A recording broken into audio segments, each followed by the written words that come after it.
Phil Ebner with the Photography Masterclass, and today I'm going to help you take better sports and action photos, following up on Will's demonstration and the tips we gave you at the start of this section.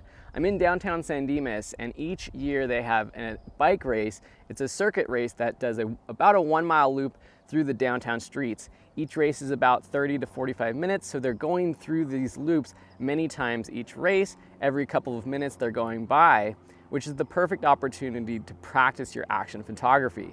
The type of photo that I'm really trying to achieve here is the one with the nice blurry background where you are panning your camera with the motion of the subject, and you're getting the subject sharp, and you're gonna see them flying by in just a second.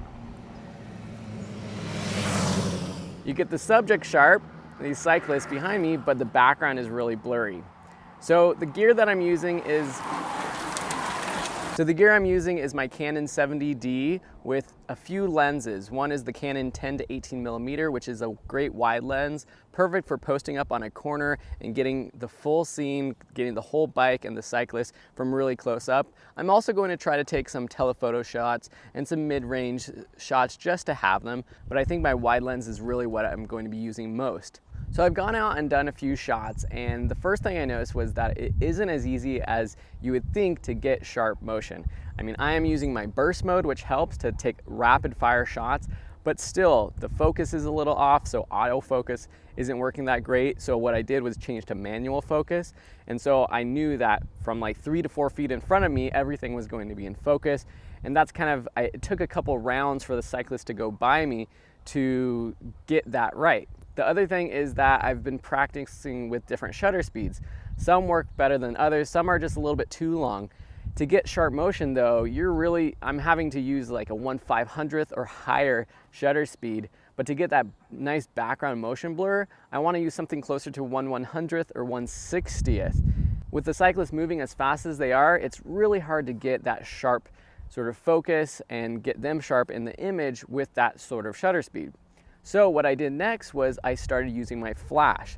The cool thing that you can do when using your flash is that even with a longer shutter speed, or long, quote unquote long 1/60th to 1/100th, what happens is during your shutter, while it's open, you're capturing that motion blur, but when the flash goes off, it freezes the motion of your subject in your frame because it gives you more light. So what's awesome about that is part of the cyclist might be a little blurry, but when the flash goes off, they're sharp in focus. It's still not perfect. You still have to do it a few times and practice, but when I was using my flash, I was able to get some even better shots than without the flash. One thing I did notice with my camera, and probably with most cameras, is that when you do have the flash on, you won't be able to use burst mode because your camera has to process, the flash has to get ready, kind of charge up. And so you're only able to take one photo, for me anyways, every few seconds rather than burst mode, which is 8 to 10 frames per second. So that meant being patient, staying here for over an hour or two just to practice my shot, practice my composition.